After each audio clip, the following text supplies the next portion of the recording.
Hi, I'm Dick Eydt with Bites by Eydt. We cater to exceptional clientele along the eastern seaboard, from Manhattan to Greenwich to Nantucket, down to Florida, to Vero Beach and Boca Raton, and we're based out of the greater Atlanta area. Today I'm going to show you how to make restaurant quality food that you can share with your friends and family. We're going to do our fan favorites. It's what our clients love the most. So let's begin.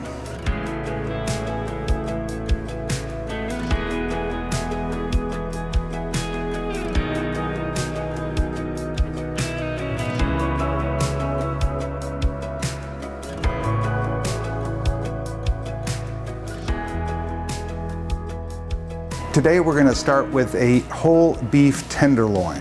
We're going to show you how to trim that, and then we're going to sear it on the grill. It's a fan favorite that everyone loves. And with that we'll do 3 sauces. We'll do a mushroom Marsala sauce with a little bit of cream and a little bit of butter. We'll do a horseradish sauce with sour cream and horseradish, a little whole grain mustard, salt and pepper. And then we will do a gorgonzola sauce with a little bit of cream and a beef base. So let's begin. This is a whole beef tenderloin here, and you can buy it in the store already trimmed, but if you trim it yourself, you can save $3, $4, $5 a pound. And it's really not that hard to do.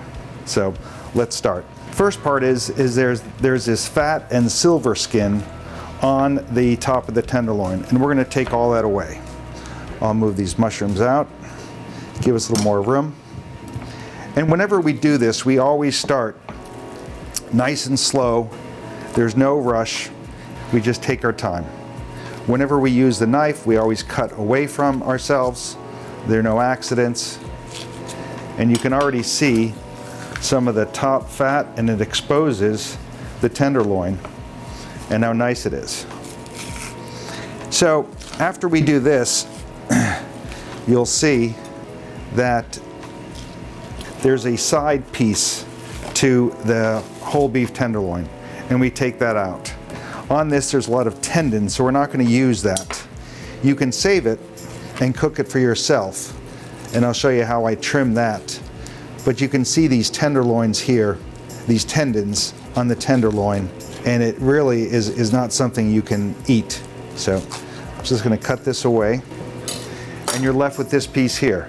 And we'll scrape this, and we'll save it for later. We'll continue on, and I just pull it apart as much as I can, and it makes it a little bit easier. There's this side piece here, and I'll cut that. Now on the bottom of the tenderloin is this fat, and I leave it on there. If you were doing a filet mignon, individuals, you would take this all off, so there's no fat at all. But I like it when I grill it, so it gives it some flavor. Even though the tenderloin is the most tender part, it doesn't have much flavor because there's no fat. And that's why we do sauces with it. So I continue to take this off, and this part here is the silver skin, and that is the hardest part that we have to take off, and I'll show you how to do that. So I'm just going to scrape it down to expose it on both sides. So it starts here, goes all the way up here. It also continues on the back side. A little bit of fat on this side we'll take off. Just take your time, there's no rush. Don't want to have any accidents. And now that's taken off. That's about all you have to do on that. We'll take off a little bit on this side. Flip it over, and you can see the silver skin continues on this side. And just pull it, a little bit of silver skin here, take off the fat, and there's that silver skin. So when you take off the silver skin, we'll start on the small side. Just insert your knife in there a little bit and just work it back and forth. And then when you come on this side, you're just going to take the knife and shave it down, lift it up a little bit so the weight of the tenderloin will help pull it out. And as you can see, there's the, and we got most of the meat intact. We'll do the same thing on this part of the silver skin. Put our knife through and just work it the way back. And now we have the silver skin. And we take our knife and shave it, lifting it up a little bit. And it all comes out. And we just go to the very end until it stops. And there you go. So this silver skin, you couldn't bite through it. So that's why we want to cut it out. Take your hand, run it against so it looks nice. A little bit here we'll take off. And then on this side there's a little bit, and we'll take this off. And there you go. So now you have a nice fillet, the whole beef tenderloin. Takes what, less than 5 minutes to do. So there is a little bit of fat, which I like, gives it some flavor. I'll trim a little bit of this off, but when we cook it, the fat will burn off and it will impart some good flavor onto the fillet. Okay? And then for this, we're going to cook a piece of the fillet. So if I was doing this for a party, this weighs about 6 pounds. You can probably do 6 to 8 ounces of filet per person. If you're doing it as an hors d'oeuvre, which I do a lot of in Atlanta, I would cut them into smaller pieces, serve it with a grilled baguette and a horseradish sauce, which we'll make, and cut it into 1 to 2 ounce pieces. And they can make little mini sandwiches out of it. And it's a big hit. So I'm going to cut off a little section here, and we will grill this up, and we're ready to go. We're going to season the filet. Sea salt, kosher salt is what I prefer, and pepper. You can never have too much pepper. Go easy on the salt, because not everyone likes a lot of salt. So whenever I sprinkle the salt, I always do it from a helicopter view, so it gets spread evenly on all the sides, and there we go. So it's all salted all the way around. Pepper, you can always go with a little bit more pepper. It does, again, with the beef tenderloin, there's not much flavor to it. So whenever we can, we always add as much flavor as we can to it. Also, when you're cooking a tenderloin, you want to bring it up to room temperature.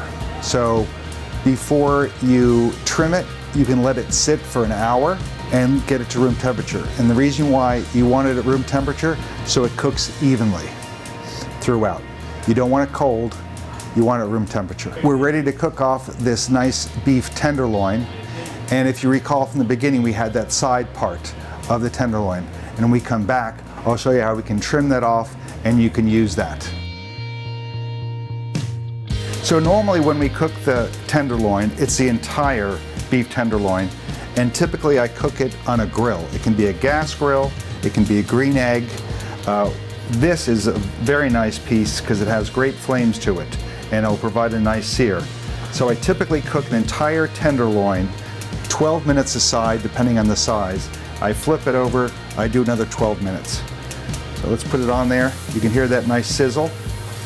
Then after you take the filet out, the tenderloin, I wrap it with 2 kitchen towels, tent it, put something over it, keep the heat in there. And I can do that for anywhere from an hour, and I've done some parties where I've had to do it for 2 or 3 hours.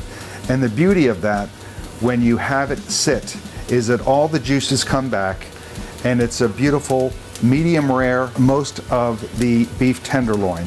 At the tip, it's more medium to medium well, because that's where it's thinner. And at the back end where the Chateaubriand is, that is more of the rare side. So I like to cook it again for 12 minutes aside, take it off, let it sit, and you're good to go. So on this, it's only been on for 2 minutes or so, and it's such a great flame. You can look at the edges of it, and you can see it starting to recede a little bit, and we should have some good searing. And I want to get, look at that, that's a nice sear, right? That's what we're looking for. And so it's cooked a little bit on this side. I'm going to flip it over to this side, push it down a little bit, Make sure that all the meat is as close to the flame as possible, and we'll cook that for another 2 minutes or so, and I'll keep on flipping this. So with this process, it will probably take, to get the searing, it will probably take 8 minutes tops.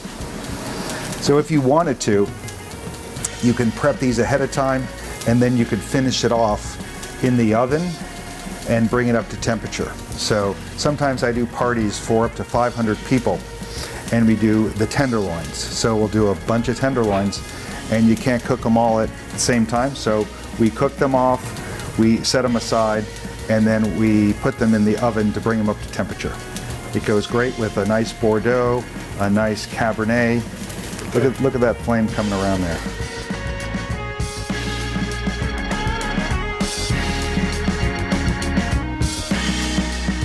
Okay, so now we've done the filet. That's been cooked off.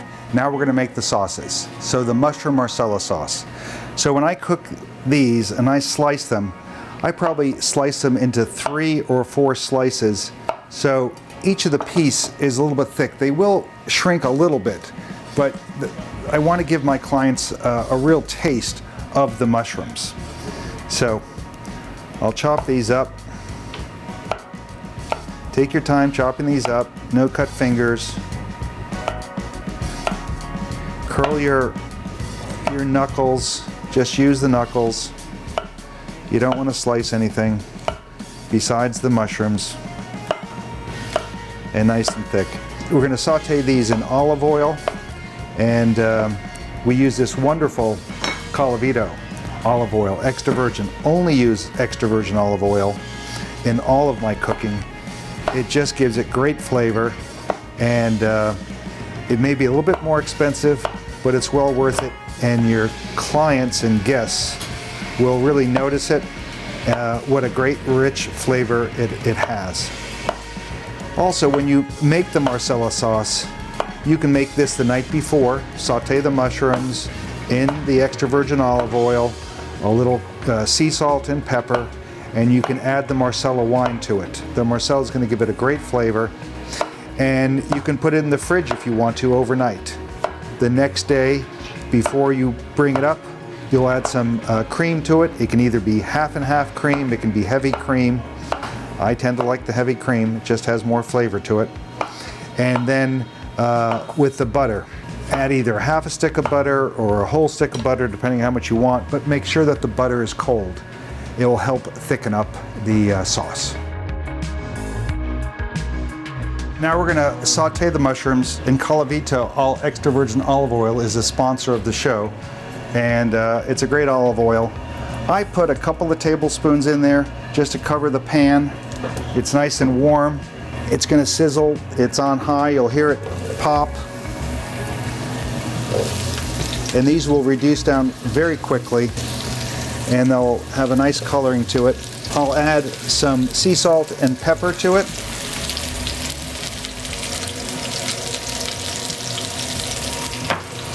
There's the salt and the pepper, and just let that cook up a little bit. Now we have the mushrooms cooking. They'll take 5 minutes, 6 minutes. You can stir them, you can flip it if you want, and then after we do that, we will add the Marsala wine. And there we go. You can already hear it, you can already see it. It's starting to cook down, get a nice little browning to it. These don't take long, and again, they will cook more once we add the cream to it and once we add the butter to it, so there'll be a nice consistency. Mushrooms you have to cook. You can't eat them raw. It's not good for you.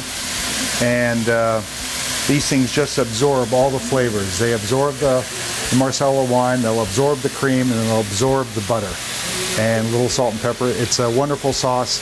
It is a fan favorite. Your guests will just love this. Okay, so the mushrooms are reducing, the water's being released from the mushrooms. Now we're going to add the Marsala wine to it. It's going to cook off, so you really don't have to worry about how much you put in there. but I probably put in a half a cup for this amount. And we'll let this come to a boil. We'll have the alcohol boil off, and we'll just be left with that wonderful flavor. And I can already smell it on the edges. It's coming up. I'll stir it around a little bit. And you can let this cook down for 4, 5, 6 minutes. Okay? Now we can add the cream to it. Who doesn't like cream in a sauce? And I'll add about a cup of cream to the sauce. Let this reduce. This you can cook for another 5 minutes or so. It will thicken up a little bit. And after that's done, we'll add a little butter. And I like using cold butter because it will make the sauce. And I'll do a half a stick of butter and just incorporate that into the sauce. And we're done. You can use half and half if you want. I wouldn't recommend using milk or light, but if you're going to go with it, people are just going to have an ounce or 2 ounces of the sauce. So you really don't have to worry about the extra calories. It's good for them. Fats are good. So there we go. It's coming to a boil. And there you go.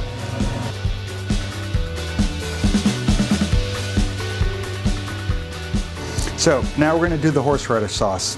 Simple, quick, and it can last in your refrigerator for days or weeks. So we take a little bit of sour cream in a bowl, probably a cup and a half. We'll add horseradish sauce.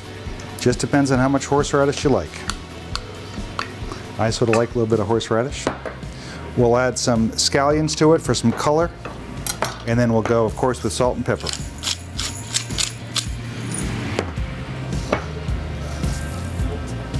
Mix it up. And when you make this, you can keep it in your fridge, and the next day, the day after, it just gets more and more flavor. 30 seconds, you've done nice horseradish sauce with scallions and horseradish, salt and pepper. And there you go. Okay, so now all the sauces are done, the filet's been done. It's been sitting for an hour, 2 hours, 3 hours. We slice it. I typically like to put the mushroom sauce on the bottom and then put the meat on top of it. So then it looks prettier, the meat looks great. You can see the nice coloring that we have on it. And then for the horseradish sauce, typically my clients like to have a little bit of both. They can use this and they can dip the horseradish sauce into their filet. And then again with the Roquefort sauce, the cream sauce, they typically either go for the mushroom sauce since it's warm, or the warm Roquefort sauce with cream. And there you have a nice beef tenderloin, either as an appetizer or as an entree. It's a big winner.